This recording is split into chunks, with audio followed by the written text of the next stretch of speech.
नमस्कार, मैं डॉक्टर रवि राय आप सभी दर्शकों का हार्दिक स्वागत करता हूं। प्रिय दर्शकों, इस कार्यक्रम में बात होगी शुक्र के राशि परिवर्तन के विषय में। जी हाँ, 29 जून को शुक्र राशि परिवर्तन कर रहे हैं और अपनी ही राशि वृषभ में आ रहे हैं और यह अवसर 1 साल बाद आया है, क्योंकि लगभग 1 महीने शुक्र एक राशि में रहते हैं और वृषभ राशि में अब 12 महीने बाद वापस से इनका गोचर।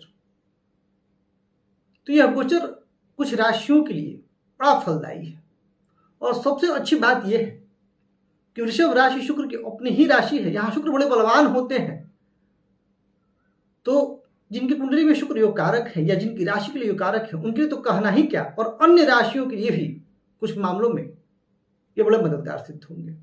तो आइए समझते हैं 12 राशियों पर शुक्र के इस राशि परिवर्तन का क्या प्रभाव होगा। बात अगर मेष राशि की जाए तो मेष राशि के लिए शुक्र स्वामी होते हैं धन, वाणी और कुटुंब के और साथ ही सप्तम भाव के।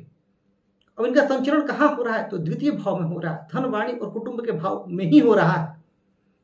अब आपकी इसमें वाणी बहुत अच्छी होगी और परिवार कुटुंब में भी जो समस्याएं, जो तनाव चल रहा था उसमें इन 1 महीनों में कुछ कमी आएगी। कुछ सुकून शांति का आप अनुभव करेंगे। कुछ धन संबंधित निवेश की आप अगर योजना बना रहे थे तो वो योजना आपकी फलीभूत होते हुए दिखाई देगी। इसमें जीवन साथी को आर्थिक जो है सफलता मिलने की पूरी संभावना है, या उनके करियर में उन्नति का योग बन रहा है, या प्रमोशन, इंक्रीमेंट इत्यादि का योग बन रहा है। फिर भी उनके स्वास्थ्य संबंधित कुछ चिंताएं आपको व्यथित करेंगी। तो मेष के लिए तो अच्छा है यह गोचर। अच्छा, सभी 12 राशियों पर जब चर्चा हो जाएगी तो मैं कुछ उपाय भी बताऊंगा। आप उन उपायों को करके इस राशि परिवर्तन का और बेहतर लाभ ले सकते हैं। बात की जाए वृषभ राशि की, तो वृषभ राशि के लिए प्रथम भाव में ही यह गोचर हो रहा है और शुक्र स्वामी होते हैं प्रथम भाव के और साथ ही साथ छठे भाव के। अब जब लग्न में शुक्र आएंगे अपने ही भाव में, अपनी ही राशि में, तो आपके अंदर आत्मविश्वास की वृद्धि होगी। आपके अंदर एक प्रसन्नता का अनुभव आप करेंगे, भोग विलास में रुचि भी बढ़ेगी। साथ ही साथ आप इस समय आपका जो नजरिया होगा बहुत सकारात्मक होगा। और वृषभ राशि यदि जातक कुछ स्वास्थ्य संबंधित समस्याओं से जो जूझ रहे थे, कुछ जातक, सबको नहीं कहूंगा, तो उनके अंदर भी सुधार आता हुआ दिखाई दे रहा है। सप्तम भाव पर दृष्टि जाएगी शुक्र की, जो कि वैवाहिक जीवन को मधुर करेगी। और वृषभ राशि के वो जातक जो विवाह योग्य हैं और जीवन साथी की तलाश में है, तो यह 1 माह का समय बड़ा अच्छा है।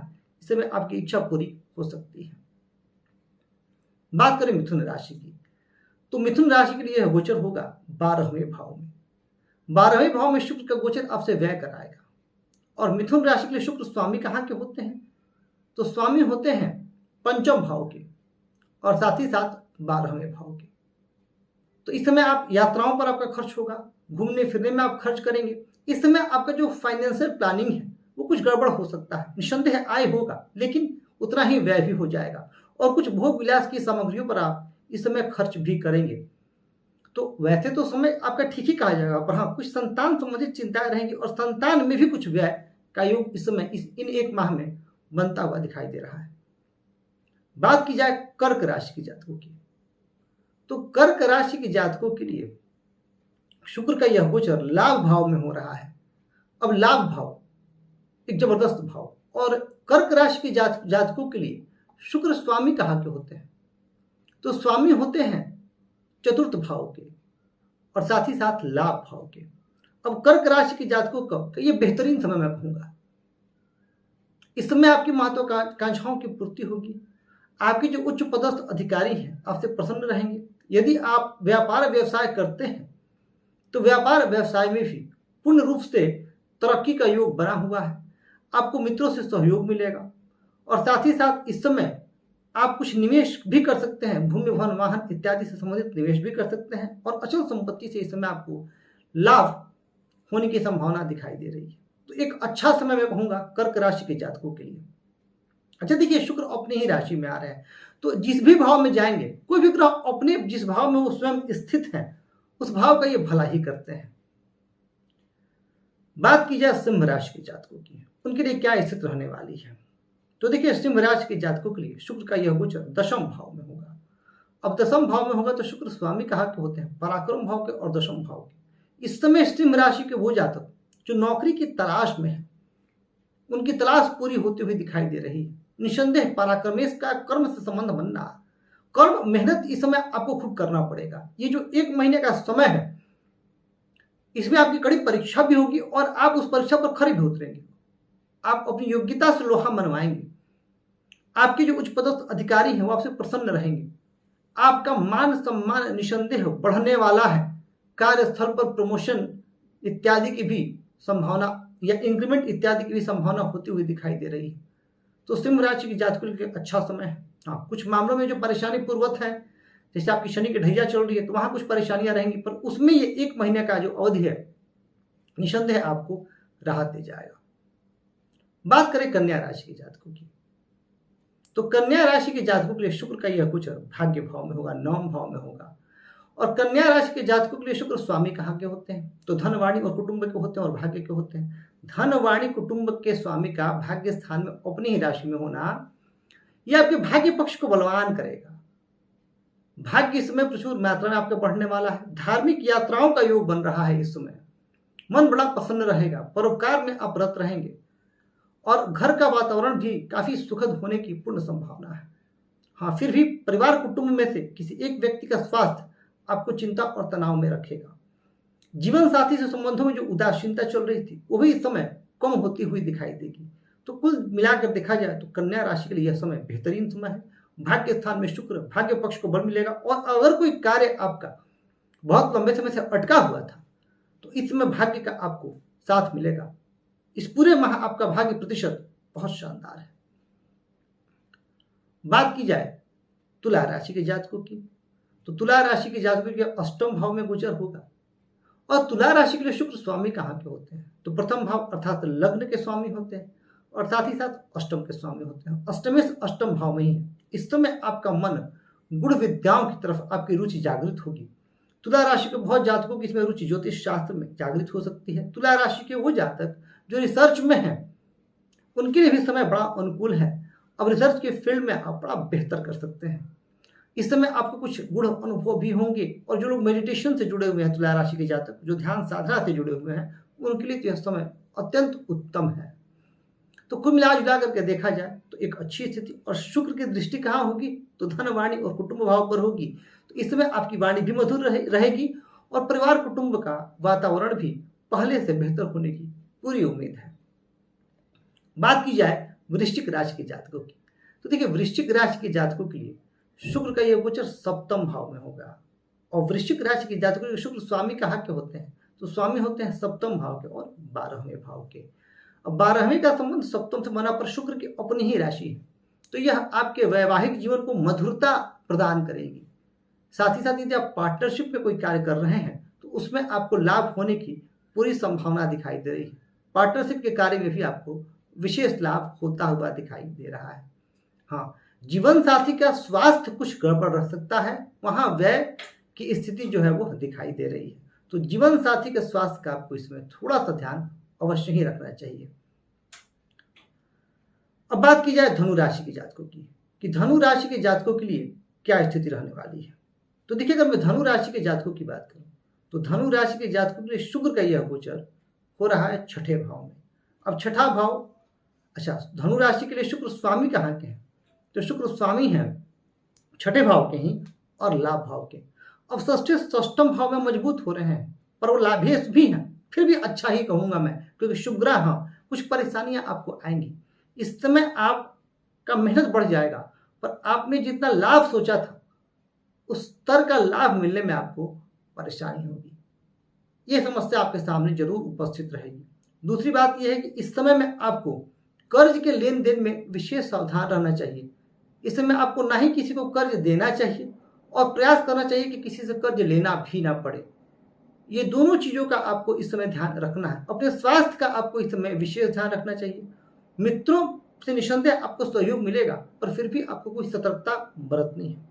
तो ये 1 महीने फाइनेंशियल मामलों में आपको विशेष सूझबूझ रखनी है, क्योंकि फाइनेंशियल मामलों में ही स्थिति कुछ आपके लिए परेशानी के कारण बन सकती है। मेहनत खूब करेंगे आप इस समय और आपके सम्मान में भी वृद्धि होगी, पर यहाँ कुछ जगहों पर आपको सावधानी रखनी है। अब बात यदि मकर राशि के जातकों के लिए की जाए तो मकर राशि के जातकों के लिए शुक्र का यह गोचर पंचम भाव में होगा।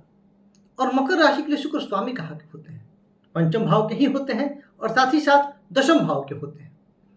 अब यहाँ पर मकर राशि के लिए शुक्र की स्थिति जबरदस्त है। यह 1 महीना का जो समय है यह आपकी तरक्की का है।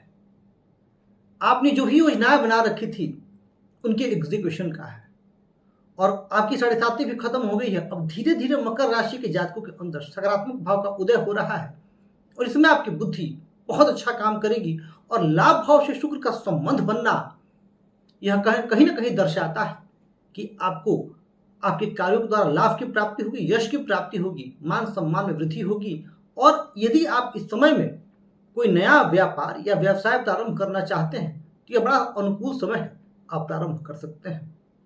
जो जबरदस्त स्थिति मकर राशि के जातकों के लिए यह समय आपके कार्यों के अब पूरा होने का आ गया है। संतान संबंधी भी अच्छे समाचार आपको मिलेंगे और संतान की भी तरक्की से आपका मन प्रसन्न रहेगा। और मकर राशि के वो जातक जो अभी तक संतान सुख से वंचित है, यह 1 माह का समय उनके लिए खुशखबरी लेकर के आ सकता है। बात करते हैं कुंभ राशि के जातकों के लिए। कुंभ राशि के जातकों की क्या स्थिति रहने वाली है? तो देखिए, कुंभ राशि के जातकों के लिए शुक्र स्वामी होते हैं चतुर्थ भाव के और नवम भाव के, और चतुर्थ भाव में ही विराजमान होंगे। अब यहां पर केंद्र में अपने ही भाव में शुक्र की स्थिति अत्यंत श्रेष्ठ, यह राजयोग कारक है।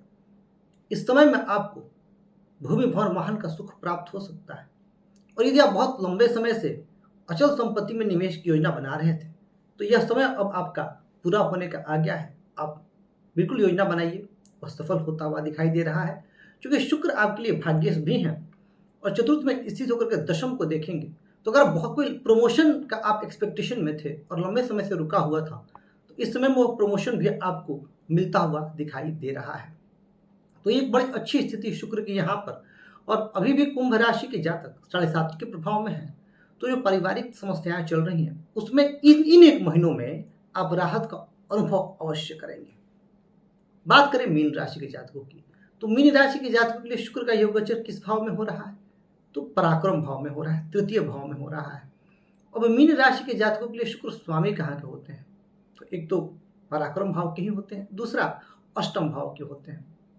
पराक्रमेश का पराक्रम भाव में आना यह दर्शा रहा है कि आप अब मेहनत काफी करेंगे और आप पहले से भी करते आ रहे हैं, पर चूंकि शुक्र का संबंध भाग्य भाव से बन जा रहा है तो भाग्य आपका साथ देगा। साथ ही साथ अगर भाई बहनों से आपके जो संबंध बिगड़े हुए थे वो संबंध भी अब मधुरता की ओर दिखाई दे रहे हैं। इस समय आपकी एक्सप्रेशन क्षमता भी बेहतर होगी, अभिव्यक्ति भी बेहतर होगी और आप अपनी बुद्धि का सही उपयोग भी कर पाएंगे। एक बड़ी अच्छी स्थिति बनी हुई है। फिर भी मैं कहूंगा मीन राशि के जातकों को अपने स्वास्थ्य का ध्यान अवश्य रखना चाहिए, क्योंकि बाकी जो ग्रह स्थितियां चल रही हैं उसमें आपका स्वास्थ्य बाधित है, काम आपके रुक रहे हैं। तो यह 1 महीना का समय राहत देगा, पर यह क्षणिक होगा। आगे के लिए आपको तैयारी करनी है, पूजा पाठ करते रहना है। अब बात उपायों की कि क्या उपाय करके आप शुक्र की इस राशि परिवर्तन का और बेहतर लाभ ले सकते हैं। तो देखिए, आपको श्री शुक्त का पाठ करना चाहिए, श्री कनकधारा स्तोत्र का पाठ करना चाहिए। शुक्रवार के दिन यदि आप खीर का सेवन करें तो ये बड़ा उत्तम होगा। तो ये कुछ उपाय हैं। शुक्रवार के दिन यदि आप सफेद वस्त्र धारण करते हैं तो यह भी शुक्र की अनुकूलता के लिए बड़ा अच्छा है। तो ये कुछ उपाय हैं जिन्हें आप अपना करके अपने शुक्र को और बेहतर कर सकते हैं और अपने जीवन साथी का सम्मान करें। यदि आप पति हैं तो अपनी पत्नी को पूरा सम्मान दें, और यदि पति तो अपने पति को पूरा सम्मान दें। ये चीज़ें अगर आप करते हैं तो इससे आपके शुक्र बेहतर होते हैं। तो ये दर्शकों, कार्यक्रम कैसा लगा कमेंट करके अवश्य बताइएगा। मन में कोई प्रश्न हो तो संकोच मत करिएगा। और जिस तरीके से आप लोग का प्यार और स्नेह मिल रहा है, मैं हृदय से आप सभी के प्रति अपना आभार व्यक्त करता हूँ और कहूँगा इसी तरह चैनल को सब्सक्राइब कर और वीडियो को लाइक और शेयर करके हमें अपना प्यार और स्नेह देते रहें। मैं आप सभी के स्वस्थ, सुखी, समृद्ध, यशस्वी एवं दीर्घायु जीवन की कामना करता हूँ। इस कार्यक्रम बस इतना ही। धन्यवाद।